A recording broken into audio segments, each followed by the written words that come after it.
I use time lapses a lot during my vlogs. I think it's a cool effect and it's a great way to go from one shot to another using it as a transition.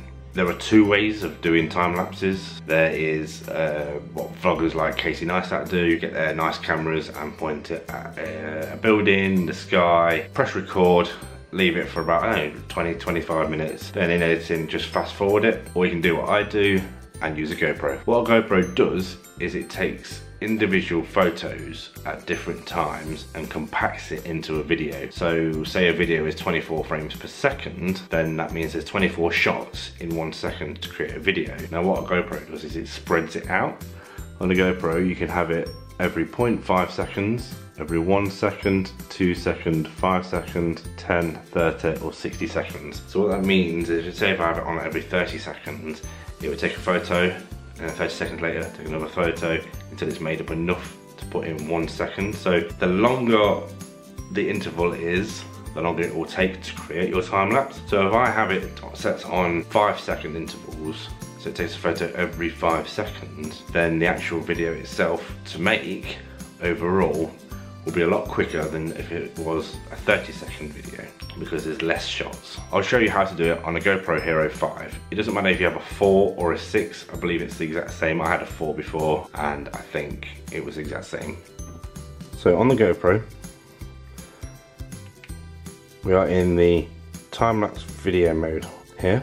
This will show what you want to film it in. So it's 4K, 2.3, 1080. Here are the intervals. So if I wanted to do a 0.5, it's basically the same as recording a video like this and speeding it up. Personally, I like to use either the 10-second or the 30-second. Earlier today, I did a 5-second interval, which looks like this.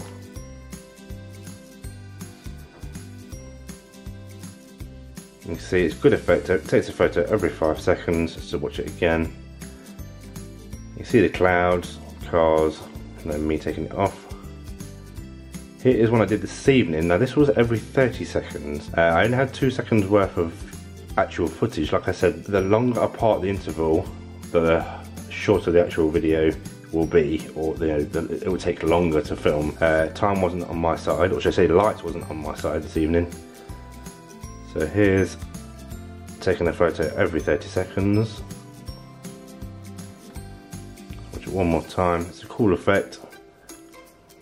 Shame I couldn't get a bit longer. Here's one I used in one of my vlogs the other day. This is taking a photo every 10 seconds. It's just the back wall in my kitchen behind me, the sun moving around the room. Pretty cool effect. And that's it, it does it all for you. So when you take the SD card out and put it into your computer, all the work's already done for you. It's that simple. So make sure you're on the time-lapse setting. You've got the correct resolution you want, the interval. Now the field of view, I always have mine on wide, which is like a good fisheye view. You can put it on super view, which is practically a 180 view. You can have it on medium, narrow, linear, and then just press go. Press the shutter button, you'll see it on here.